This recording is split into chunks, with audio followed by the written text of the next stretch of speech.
cue the music.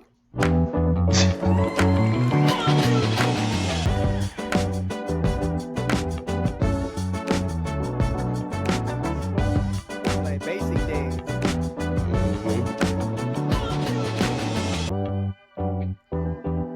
Yes, sir. Welcome to the Paradox Kingdom. We are live. I am Steven Hernandez, and I'm with Herbert Smyer again. Herbert Smyer.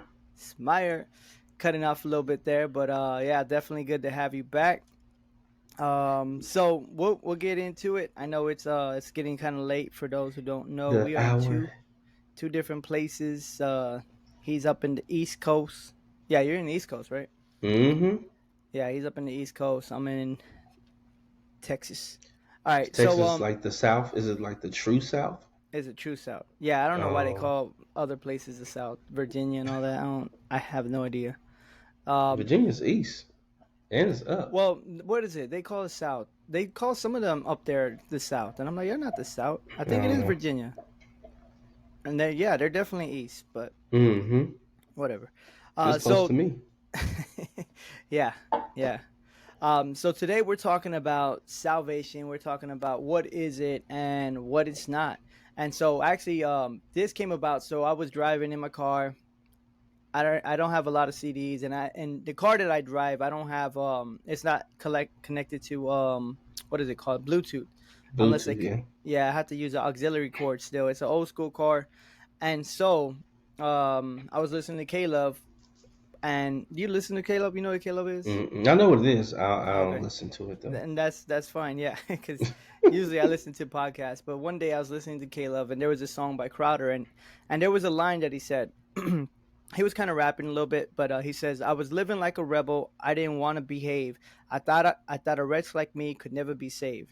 Mm. And so I was like, "Oh, that's pretty dope." And then immediately I kind of thought about flipping it, and if I were to say it, it would be a little bit different. I was living like a rebel. I didn't want to behave. I thought a wretch like me was already saved.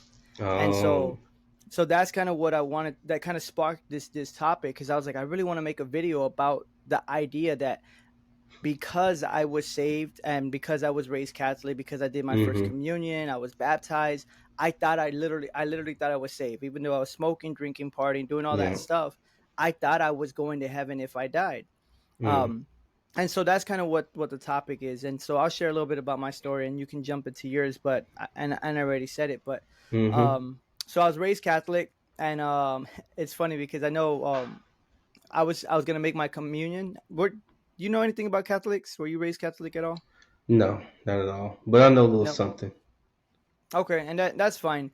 um so my mom's thinking, if I made my first communion, then if I die, I won't go to hell. I'll go to purgatory. I'll suffer for years depending on how bad I was, but I still would eventually get into heaven. Like if I did really bad, then I would probably be a few hundred years, or I don't know exactly like the time frame, but that's kind of Mm. the idea. So her goal, me being the youngest, was she had to at least get me to make my first communion.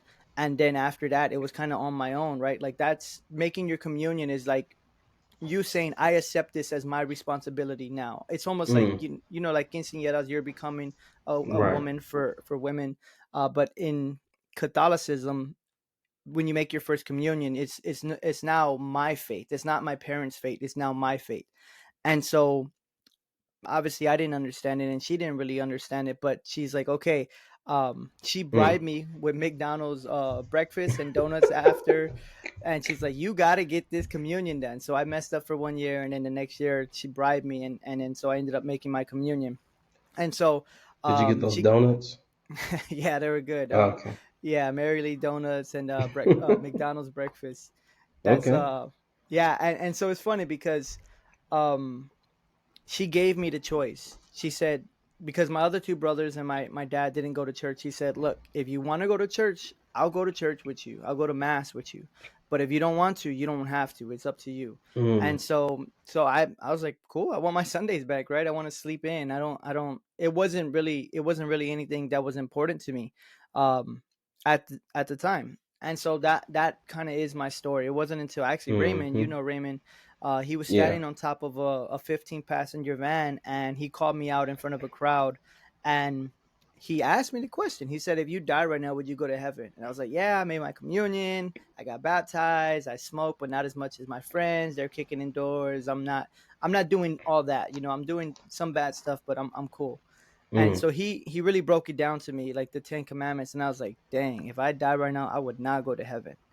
Um, mm. but but yeah, if you want to share kind of your story, obviously it's not Catholicism, but you know what was your view of growing up, how you got into heaven as a kid? Kind of what did you understand? What did you think? So I, we grew up Jehovah's Witness, and so at the time Oh, I I was forgot about kind of, that. yeah, man, J Dubs. And I was up early in the morning on Saturdays, knocking on people's doors, Oh, so you were having used do to it when you came to SUN. yeah, yeah. But having people slam the door in your face. It's Mm, too early, and it was like 8 o'clock. But yeah, I grew up in the Kingdom Hall, and I prior to like the age of 14.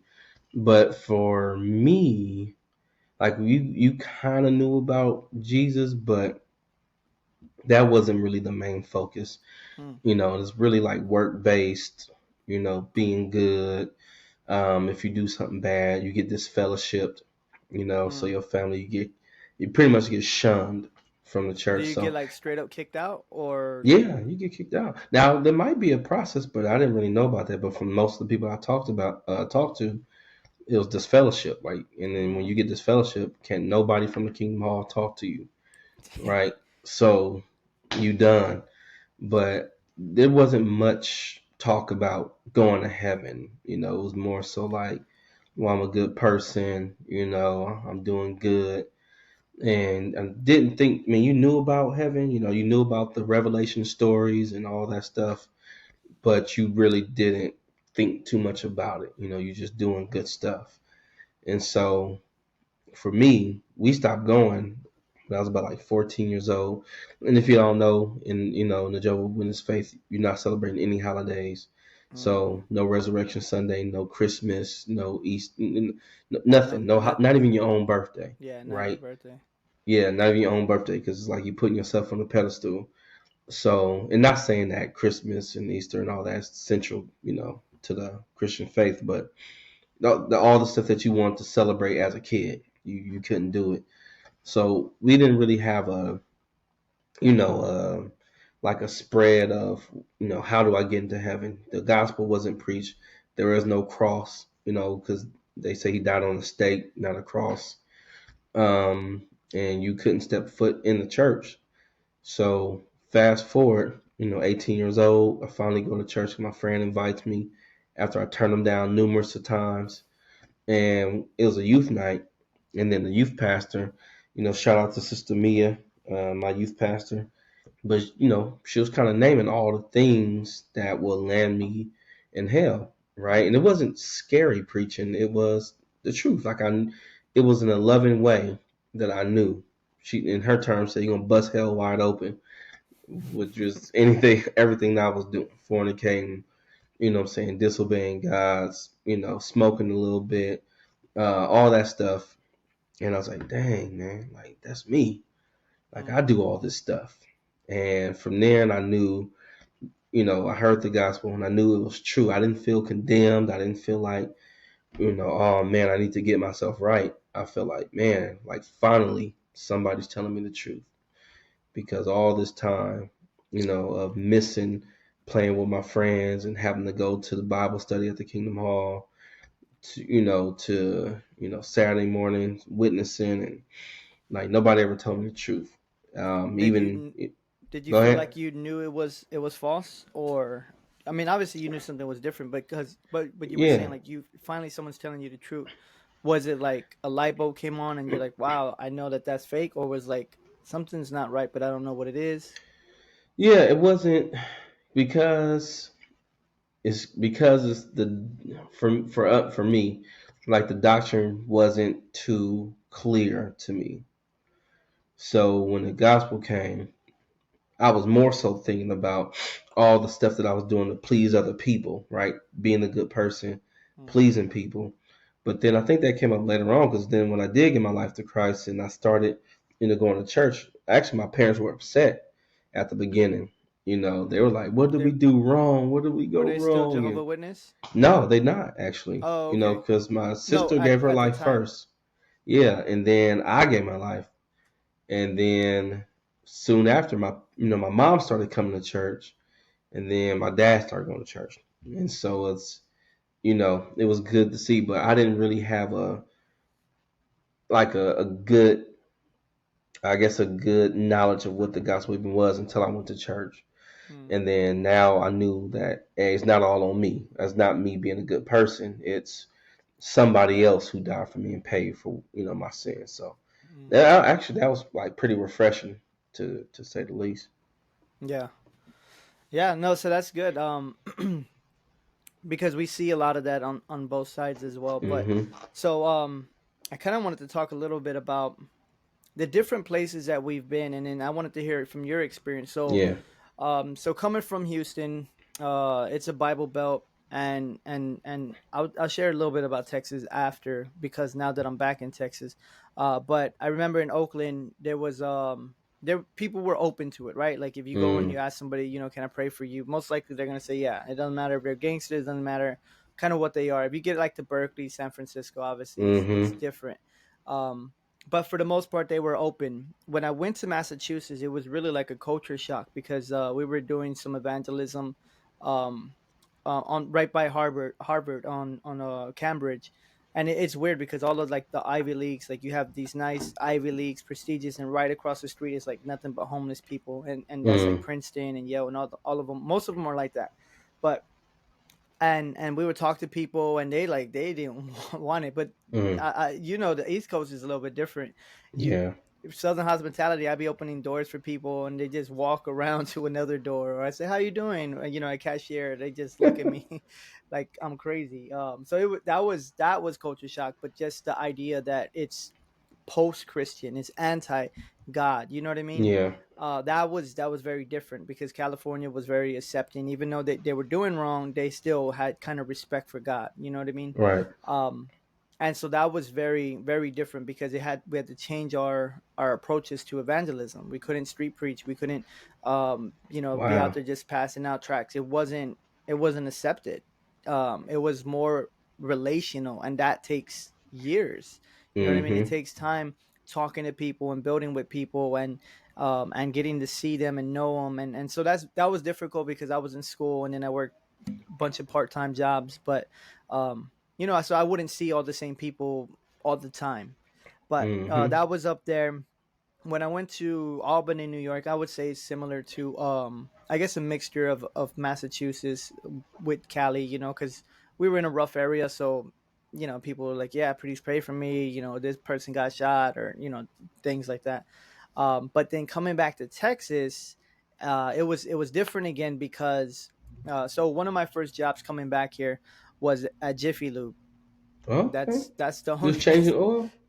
yeah, I All started right. off cleaning some windows. Like I knew nothing about cars. I worked up to management, but that was one of the first jobs, and that was hard. We could talk about like Mm, suffering and being a Christian and yeah. finances and all that another time. But I remember one of my first days at work, I started and this girl started at the same time, and she went and she was like, I don't know how she got into the conversation, but she was asking like, "Hey, are all of y'all Christians?" And sure enough, like the other guys are like, "Oh yeah, I'm a Christian. I'm a Christian." And I was like, "Yeah, yeah, I am." Huh? And it was just a weird question. She's like, "Oh wow, I'm the only atheist here," and she was like Whoa. kind of bragging about it, and so there was some conversations. One of the guys, and again, this is like my second day, so I didn't know anybody. He was kind of talking to her and stuff like that. Um, Is she this ended up quit. Texas? You said? Yeah, yeah, this is in Okay. Texas. So she ended up quitting a few days later just because of situations. But I got back into the idea that it was really Bible Belt because the same guy that was actually talking to the atheist and trying to tell her why God is real, and he was basically evangelizing. He was also talking about how many girls he's hooking up with on the weekends, and he was also talking about smoking and drinking and Mm, clubbing, and like not just like drinking one beer. He was like getting wasted, like totally getting wasted, like wasted. frat party wasted. God is good. Right. God, And he was so taking communion. right, yeah, yeah. And so that was like my reintroduction to the Bible Belt, right? And it's funny because Susie, for those who don't know, my wife would always say, I would rather have a person who's up front with me, like in the East Coast in Massachusetts, than a person who, they say they're a Christian and they're not, because at least I know what I'm dealing with. And at first I was like, no, and still I go back and forth, but for the most part I was like, I would rather have people like this. But then now I'm like, I understand, because um everyone thinks they're a Christian, right? Like everyone thinks they're saved, everyone thinks Yeah. they're okay, everyone thinks they're going to heaven. They go to church a few times a year. They may go to church every Sunday. They may give their tithe every Sunday, Mm-hmm. but their life doesn't add up to that. And so I really wanted to kind of talk about that, but also your experiences, because Absolutely. you're from Cali, but you moved to a few different parts of the country as Mm-hmm. well. So, Oh yeah. what are your experiences? Yeah, man. I mean, you hit it right on the head. And for Oakland, you knew people had some sort of knowledge of God. You didn't really hear the word atheist thrown around too much. Yeah, Um, and I think you can attest to this. For where we were, at SUM, you know, a lot of people were readily to accept what God was doing in their life, right? They might not have accepted them all the way, but they at least accept the good things that He provides. So they at least know that, because we used to have yeah, outreaches, and they'll yeah. all come. They don't care if it's a Christian outreach or whatever, as long as they can get a good Christmas tree or a turkey. Or some They're candy. grateful. They are, they feel blessed, and you can kind of win them, because That's then true. where we were, a lot of people were struggling, so they're looking for a way out. They're looking for that. And I don't know, you could correct me if I'm wrong, but it's East Coast, like not just the East Coast, but like New York. Are they all like in Boston, like known for like knowledge and things of that nature? Yeah, especially in the area that we were at in Massachusetts, because everybody has master's degrees. Harvard's there. You have Yeah. MIT. See. Yeah, so you have all that. In New York, not so much. We were in a college town, but it was different in that area versus like upstate New York. We were in upstate New York. We weren't in New York City. Mm-hmm. Okay. Yeah, man. And so that's kind of how it was. And then I moved to Illinois, to where, well, to be shockingly where I was, it was a mix. Hmm. And I'm not into politics at all, but it was more of like the liberal thought, you know, mixed with the hardcore Republican, in Illinois. That's not So like you had your Massachusetts. Yeah. Trump flags, and maybe a couple of Confederate flags, and those are the people, went to church, good church people, you know. And then you had the liberals, who a lot of them were atheists. You know what I'm saying? Or if they did, they were looking for a church that suits them, not really Mm, looking for, the true gospel, the true word of God. But whatever they were doing, they wanted to find a church that agreed with their lifestyle. So you had a lot of that. Um, and then you had, amongst the black community, there was a lot of Greek life. So fraternities and oh, sororities, okay. you know, that was kind of big. That was like my introduction to that. So it was a mix. Okay, you were in one of those, right? You joined one. Yeah, yeah, That's right. yeah. I forgot about that. Currently, so that's when I like was introduced. Because before in Oakland, that was never really talked about. Oakland's not a college town. It's not. You That's know what right. I'm saying? The Yeah. closest we have to a college is Cal State Berkeley. You know what I'm saying? California Berkeley and Stanford, right? And then you got other Cal States. But then moving to North Carolina, which is more readily acceptable to church. I think we're in the Bible Belt too, like North Mm, Carolina. So yeah, man, church is like, what else are you doing? What I'm saying, on Sunday. If you going to church, that's what's accepted. What I'm saying. I could see even the treatment of pastors different from Oakland to Illinois and to mm. North Carolina, man. Tell me It's about that. What you different. mean? So what I mean is, so we were pastors in Oakland. We were for Points of Light, Yep. and but we weren't. It wasn't like, hey, pastor, whatever you need, let me know. I've got you. I'm supporting you. you know what I'm saying, like you have to be real with nothing given to you. and and I think a little bit in Illinois, but for sure in the South, like if you're a pastor and and you're a good one, I'm not saying like, well, let me just speak for myself. When you're a pastor, you know what I'm saying, that title automatically carries, some high standards, Some value, yes, some yes, value, some that's true. status. You could lose it quickly. Don't get me wrong. Um, but it automatically carries some status. So you have to be careful, not to abuse that, because people really are, that like to honor the pastor is key. You know what I'm saying? Hmm. And I'm not saying that people put you on the pedestal, but there's a proper treating of a pastor. So, and I think that comes It more sounded like they common put you with, on a little bit of a pedestal. yeah, you know what I'm saying? But I think it comes on a level of an appreciation for church. You Yeah. know what I'm saying? Like they respect the elders, pastors, what have you. And so, and to be honest with you, at most times that makes it easy because also in the youth ministry, that there are parents that are willing to give and to help and to support, Mm, the ministry. which is important. Um, Yeah. yes, but you go somewhere else, where we were in Oakland is more so like, hey, what do you guys have? What can you Yeah. give me? Like we're Mm, struggling. Like what do you guys have available for us to? And they might not say that, but they definitely come forward. So that's yes, it's definitely different, especially yeah. pastoring students that live in a state where it's colleges everywhere. College is it. Like even their sports teams, like it's a big holiday when Duke and and North Carolina, university play. You know what I'm saying? The Tar Heels and the Blue Devils, it's like a holiday. College Wow. is it. And there's tons of colleges here.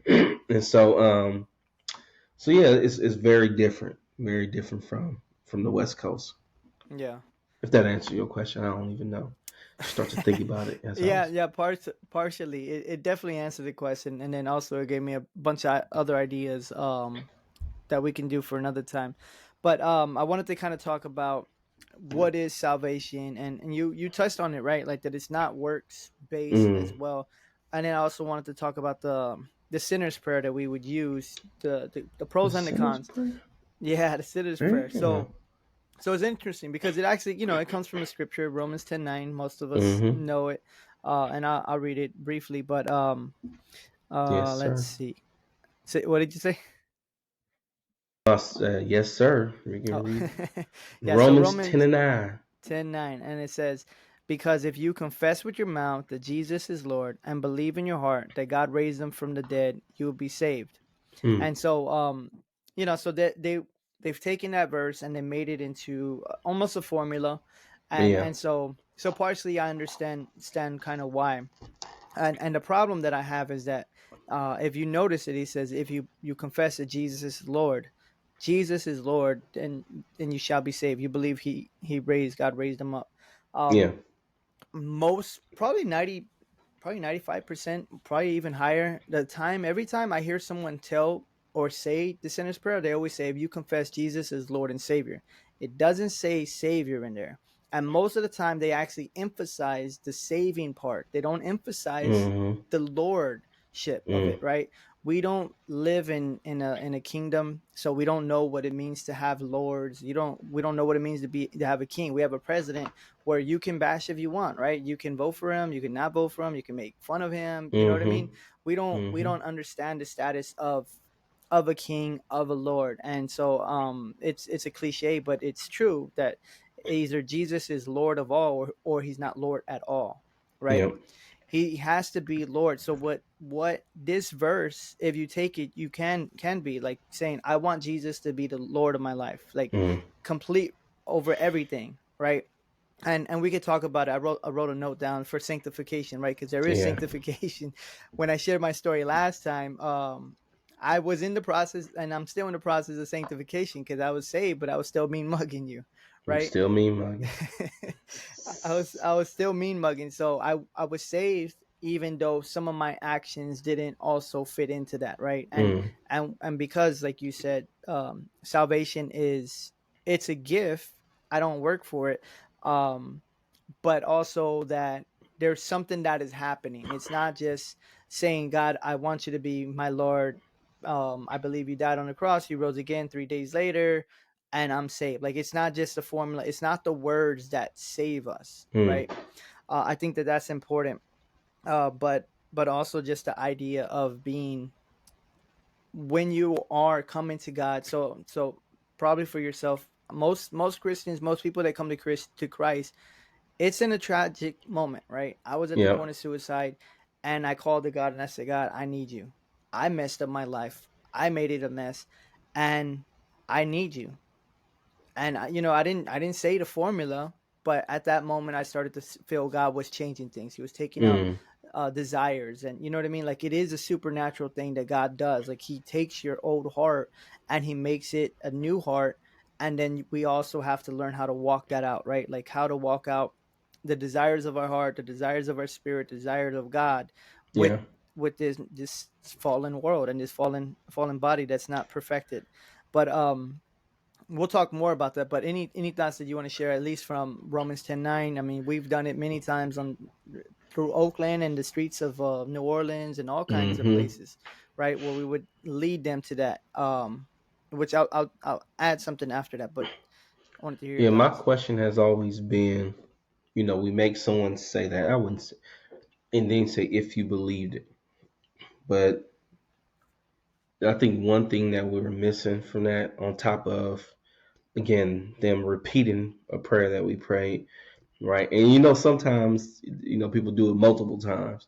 Like they Oh man, I still, was there every Wednesday saying that every prayer. Wednesday, every time altar call come up, you That was repenting, me. or you getting saved again, you We made know. fun of the youth. I was that youth. You go to camp, you always, throwing a stick in the fire, you know what I'm saying? Like, man, brother, didn't you just get saved last week? But Yeah, which we need better teaching, right? Because you're not getting yeah, saved again. But go on. right, exactly. So, and I think that's a hard concept to get, because it almost is like, when I mess up, oh man, I lost my salvation, man. Mm, If I die right now, if I get hit by a bus as soon as I sin, then man, I'm going to hell. It's mm, almost like, like we're saying, the works that you do keeps you saved.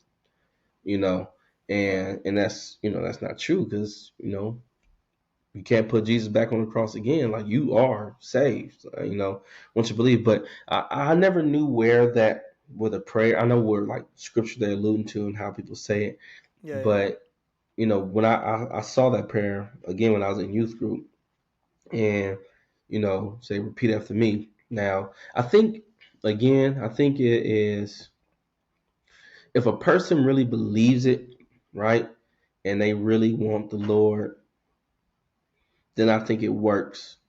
Mm, But if I'm doing it because somebody said the formula, and if I exactly. repeat this, then I'll get, I don't know, what I'm saying, because the same people will go back out Yeah. and do the thing. But would you say that, okay, they did the prayer, but how can you effectively understand that somebody clearly gave their life to the Lord? Because I used to be on the Mm, fence when we that's say the good. prayer with somebody, and then we all celebrate. Yeah, they saved. And then, you know, then all of a sudden, like, Mm, man, what happened to so so? Man, he used to be at church. Man, he back out on the street again. Like, but what happened? mm. Is it A, did it not work, or is it B, like a lack of discipleship? I don't know. Yeah, no, that's a great question, and this is really good that we're talking about that. So one of the things that I was gonna say is that the biggest thing that I had against the way that we did evangelism is that we would lead someone to Christ, but we wouldn't Mm-hmm. disciple them. Yeah. We would create spiritual orphans. There were Mm-hmm. hundreds of them, thousands of them when you add all of our numbers up, right? Thousands of spiritual orphans that we weren't walking, we weren't praying with, we weren't continuing. We were so excited. I just led them to Christ. They threw out their beer, they threw out their weed, Mm-hmm. they gave it up. So I would say definitely a lot of it has to do with discipleship. The other part does have to do with, I think it is a seed, like, you know what I mean, we planted that seed and that seed has to grow. So that's where discipleship is, like, to nourish it. Because um when I gave my life to God, I was about 17, 18. It wasn't until I Mm-hmm. was 20 that I started to actually, I got to that point, right? um and I, whether or not this is what Paul is talking about, but, the idea that the things I don't want to do, I do, and I don't do the Mm-hmm. things I do want to do. That whole idea, because there was a point where I was smoking and I hated it, and I was Mm-hmm. doing certain things and I hated it. And I was like, why the heck did I just do that? And Mm-hmm. so that there was that conviction. I wasn't going to church anymore. I was backsliding. Um, but there was that conviction inside of me, right? Like, God was really See. convicting me, even though I Yeah. was doing these things. And we're in the back, and all my friends are there and they're smoking. I was like, man, I don't even want to be out here, right? I Mm-hmm. don't I don't want to be out here. I'm here. There was a time where it was fun. Then it got to a point where this is not fun anymore. Like, Right. you know, and that was a process. That was that seed Sanctification. that Yeah. was growing, and it wasn't Yeah. being nurtured. I wasn't being discipled. I was kind of doing my own thing. I stopped going to church. I didn't want to hang out with the corny Christian Right. people. But this is how I Yeah. knew I for real, like, gave my life Yeah. to Christ. So the routine when I started going to church, me and my friend, like, we would go to church, and we had the different services. So it's the morning service, and then later on in the evening you have 6 o'clock service. But in between those services, I would go to my girlfriend's house, right? Because she Mm, lives like up the street from the church. So I would go over there. We be hanging out and stuff like that, doing things we ain't supposed to be doing, and then we go back to church at 6 o'clock, right? mm, But then after I like really gave my life to Christ, I was like, man, I don't know if I'm supposed to be doing this. Like, and nobody mm. told me. Nobody was like, Exactly. man, you're Yeah. you're wrong. You shouldn't be doing that, because I never told them. You know what I'm Yeah. saying? I was just doing what I thought was normal, because I didn't grow up in church, Yeah. right? And so I didn't know, what was right and wrong. But I did know that God was dealing with my heart. I knew it was Yeah. God because I felt very different than what I did before. Before this was normal. I felt good about it. I didn't see anything wrong. Now that I'm, actually gave my life to the Lord, man, I'm feeling. I know what words to put with it at the time, but like, I'm convicted. You know, Yeah. like, I feel guilty about what I'm doing. Like, what I'm saying, like you said, like, what am I doing now? And so it got to the point, really, where we mutually split, because I tried to get her to go to church, try to get her to pay her tithes. Come on, girl, you come to church. And then Yeah. it's like, it was noticeable to me. It's very obvious that we were going two separate directions. Mm, And I'm 18 at the time, yeah. right? 18 years old. Think about an 18-year-old that you know now. Who would give up their girlfriend, Yeah. because of going to church. And I knew at that time, it's like, this is not. I understand this is not me. Like, this is God. Yeah. Yeah, no, and that's good that you're sharing that, right? Because we had some similar things that were happening. So one of my friends, one of my coworkers from Jiffy Lube, he became a Christian, and he would always ask me questions because he likes smoking weed. He's like, "Can I smoke weed? Is it bad?" And he would do it not because he wanted to know, um, but he would do it because he wanted to do it and he wanted to feel okay with it, right? Yeah. That was the real reason. He was like, well, what about this and what about the, he always had reason. And I was like, and I would always tell him, because I didn't always do this with like the youth that we discipled, but I felt with him I had to. And I was like, well, and which was a good thing. I was like, well, what is God telling you? What is the Holy Spirit telling you? I was Mm-hmm. trying to, one, not let him, obviously he was trying to get the wrong answer, but I was trying to tell him to start depending on God, because he was depending on me too much, in the sense that he wasn't reading his Bible, he wasn't praying, he wasn't doing all this Mm-hmm. stuff. So I was like, and then also, if I tell him it's bad, he's gonna probably want to do it because I told him it's bad, versus Yeah. God talking to him and like, man, I don't want to do this because I'm hurting God's heart, because I understand why it's not the best thing that I should be doing.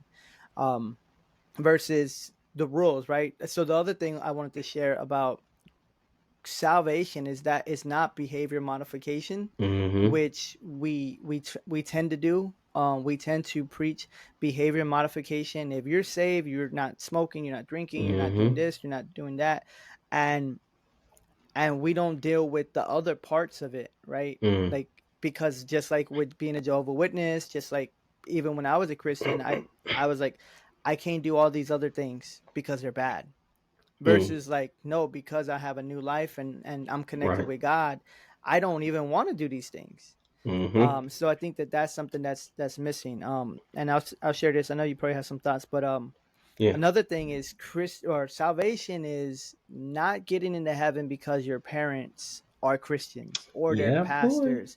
That's a big thing. And I love that Jesus talks about it. I love that John the Baptist talked about it. He's like, you think just because you're the children of Abraham that you're going to get into heaven? I can take these rocks and make them into seeds of Abraham. Like that, Mm-hmm. in a sense, it means nothing. Like, so we see Black Hebrew Israelites these Mm-hmm. days, and Christians in general. My mom's a pastor, so I'm getting. We told Mm-hmm. our kids all the time, like, this is your fate. Like, I can't drag you into heaven with me. I love you, Right. but you have to, this is, it has to be, in a sense, it has to be your decision, right? We believe in free will. We believe, but also you can't fake this. Like, Right. God knows our hearts anyway. But anything you want to share on that piece? Yeah, and it's funny you say that because, when we, before we baptize students, we do want to make sure that they, did the first step, which is salvation. But a lot of times, and we have them do testimonies and stuff, a lot of times what you may hear is like, oh, I was born a Christian, and it's still that concept, like because you came up in a Christian household, Hmm. it doesn't mean that you're. And I try to make that clear Yeah, it's each and every important. time. Like, listen, your mom, your dad, your uncle, auntie, grandma, like you don't have a relationship with God because of them. You know what I mean? Like they may have gave you a good foundation, they bring you to church, but that doesn't mean you know God. And I was actually looking at this scripture, Romans 10, actually starting at verse 1, Hmm. Preach it. that Paul's writing. And this is shocking.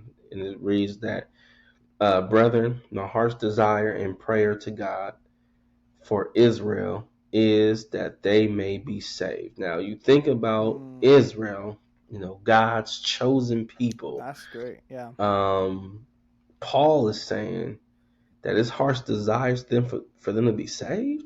Like, so the people who, supposed to be chosen by God, and like you said, the seed of Abraham, and know all the laws and the customs, they're not saved. Wow. And Paul was like, yeah, like, look, verse 2 says, for I bear them witness that they have a zeal for God, but not according to knowledge. Hmm. For they, being ignorant of God's righteousness and seeking to establish their own righteousness, have not submitted to the righteousness of God. So they have their own works, they have their own standards. Hmm. The Pharisees are placing heavy burdens and yokes Yeah. on the Gentiles. You got to be circumcised, and you got to wash your hands. That's the custom, the custom, the custom. And Paul's like, man, my heart's desire that they be saved, and they have Yeah. a zeal for God, but it's not according to the knowledge of God. That Is boy what y'all spitting. set up, you know. And again, I think that goes back to the Bible Belt, you know, Yeah. in church all their life, Yeah. know about God, know the songs, know the hymns, know everything about church, but you know, go out on Saturday night, hit the clubs. Yeah. Yeah, there has to be a difference because as Christians we do sin, but we don't practice sin, right? Like, think that's a big difference because if you Yeah. do something long enough, you'll find an excuse that works for you. We see this all the time. Like, if you want to do it, you're gonna do it, and you can do it so much that you feel okay doing it. You're like, "What? Yeah. God, I'm not convicted. I'm not convicted." That that doesn't mean as much as you think it means, right? Like, your Mm-hmm. emotions and your ability to be convicted doesn't mean that you have a right conscience. Um, Mm. I just want to say this as far as like sanctification, the process. It's a process, but we can't stay stagnant. Like, we have to keep moving. We got to keep pressing. We got to keep growing. And then learning is not enough. We need to make disciples. maybe we can talk about that another time. Just the idea. The another big issue, especially in the Bible Belt, is that we consume so much information. We have these amazing speakers that, and Mm-hmm. because kind of like what you were saying, but the idea that they're big churches right here out here. There's mega churches and thousands. They got thousands of people, and they can pay and have world renowned speakers from all over the world come and preach and give all this great information, but they don't do anything with it. They Mm-hmm. have this knowledge and they're just getting fat, but they're not Mm-hmm. they're not preaching, they're not teaching, they're not evangelizing, they're not discipling, they're not doing anything. Like, not even, you're not doing all these extreme stuff. You're not doing anything with it. You're just storing it up. And I did want to talk about it, but we could talk about it another time. But using our gifts and talents to reach the world. um, Mm-hmm. but I think that that's kind of the answer and solution to the other part of not just getting, but also doing something with it, right? Whether it's teaching a talent, whether it's teaching, whether it's working with youth, working with other people, whatever your gifts and calling and your passions are, using that to help and share the world, share the word with the world. Yeah, Steve. Remember you were rapping open mic, open air, Mardi Gras. Yeah. See? And I think that was so different because we were battling it. I'm fixing something, but we were battling the other street preachers that was Mm, holding up signs condemning, yeah, I remember. right? And what I would see is a lot of people. Now, trust me, we did get denied. Don't worry about it. People talked about us.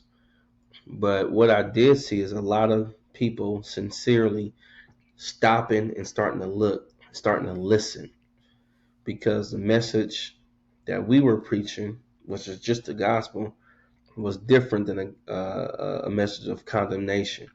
And you Yeah. can see, like, I remember that one guy, poured out his beard, poured out his beer, and and you know the students were praying for him, and I was like, man, like this is different. This is not what I've seen on TV. And I Yeah. just again reflect back to myself, like, man, somebody lovingly Mm, told me the truth about God. You know, yeah. gave me the real message of the gospel, naming I need to make him my Lord. Like, I gotta repent. I gotta turn away from what I think is right, from my sin, and then go to him. And that was clear, man. Like, it was clear to me. But like you said, it's tough because there weren't a lot of discipleship. Mm. But I did you have a good experience with that? Because from what I know, from you and your friends, Lisa, Zenaida, that you had a good connection. Did you experience Well, discipleship? I didn't because I after church I was gone. I never stayed after. I Oh, you was never. the rebel. Yeah. Well, yeah, and part of it was just because, like, when I first got saved, my house was a hangout house. And so every Wednesday I was missing. Then they were like, "Where are you at? We're at your house and you're not here." I was like, "Well, I'm at church." So, like, cool, we'll go with you. So we started to go like 15, 20 deep to church. Mm, But as soon as church was over, they're like, "Hey, we got to go. We want to flip. We want to leave." So I wasn't really fellowshipping with anybody. I wasn't growing. So I was there every Wednesday. But okay. whenever they had other meetings and stuff like that, I wasn't part of it. And another part, I was like, I don't want to be around, these Christian people, because I wasn't really living it, so I didn't want to. You know what I mean? Mm-hmm. So I didn't give myself that chance to have that community. So I didn't have the same experience as them because I chose to not, to go all in. Hmm. Yeah. So here's my question then, Yeah. and this. So it's not about you, but I always had this question. Then how do you like learn to disciple people if you yourself haven't been discipled? Mm, Like, where do you pick up? How do you erase the board and start from scratch and just give somebody what you didn't have? Because mm. then you don't see a blueprint, and you can't do like Jesus did because ain't nobody gonna be living with you. Now I heard some cases where people do live, In community, with their yeah. pastors or something like that. I don't Yeah. know if my wife will be down for that, but you know, but Yeah. how can you disciple if you haven't? been discipled?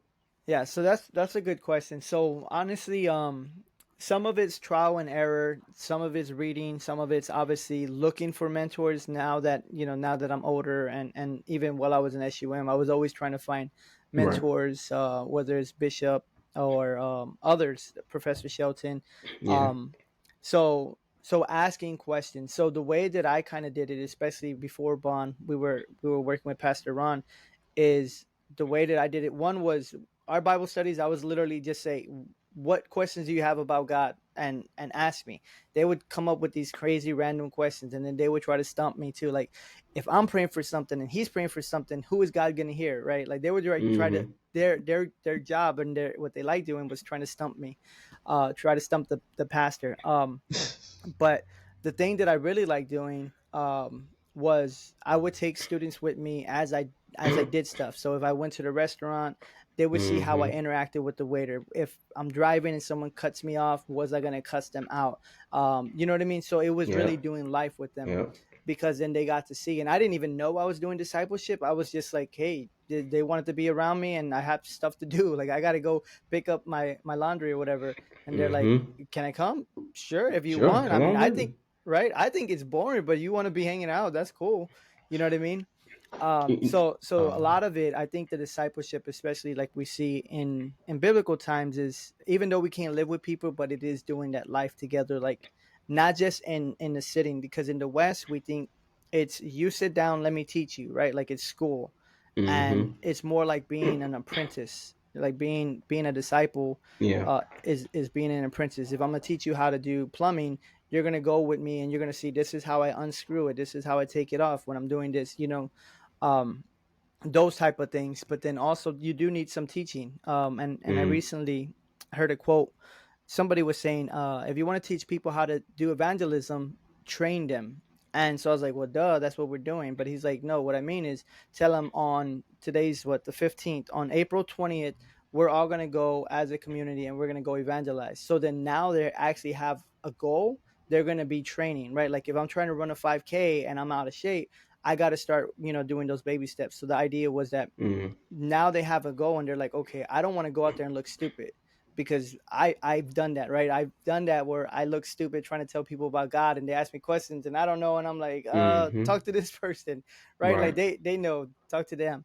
Or That's come to my actually church. You'll find out. right. Yeah, exactly. Go to my pastor, which is, man, these are some good topics we need to talk about. Mm-hmm. Because most people think our jobs as Christian is to take them to church so they can hear our pastor, and it's like, Yeah. no, that's not what it is. So, long story short, I would say, it is doing life together. I think discipleship is important.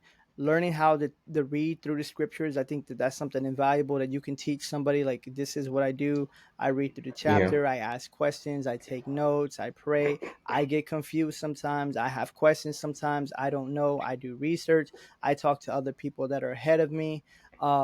So having that consistency where I have someone ahead of me that's pouring into me, but then someone that's below me that I'm pouring into, Yeah. having that's important.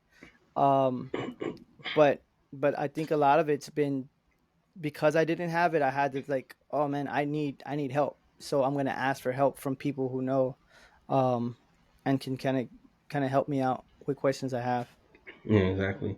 No, that's a good point you said just previously about doing the Monday things. Mundane or Mundane. Monday things with the students. I was reading this Mm, youth book, and he said one way he discipled is called doghouse discipleship. And what mm, he meant by that was, you know, one day he was in the process of building a doghouse, and mm. the boy asked, kind of like, "What about you? Hey, can I go, with you to get laundry?" He said, "Hey, can I help you with the doghouse?" Like, sure, right? And so now they, doing something active, Mm. and he has more time with them. I'm building a doghouse, but while I'm building a doghouse, he can see how I talk to my wife. He can see how Yeah, I, treat my children.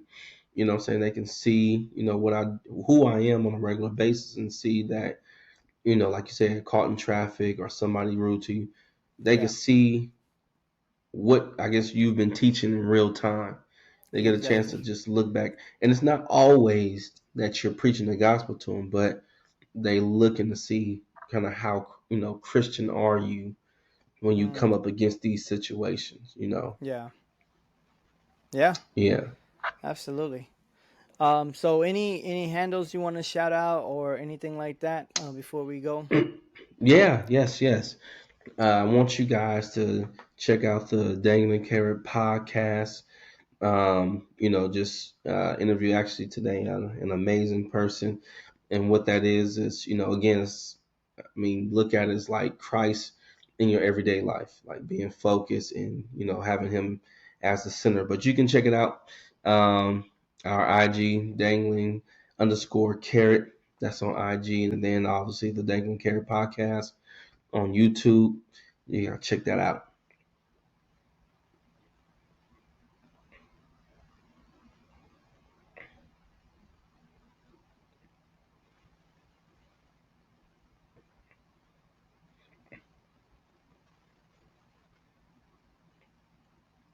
Mm-hmm.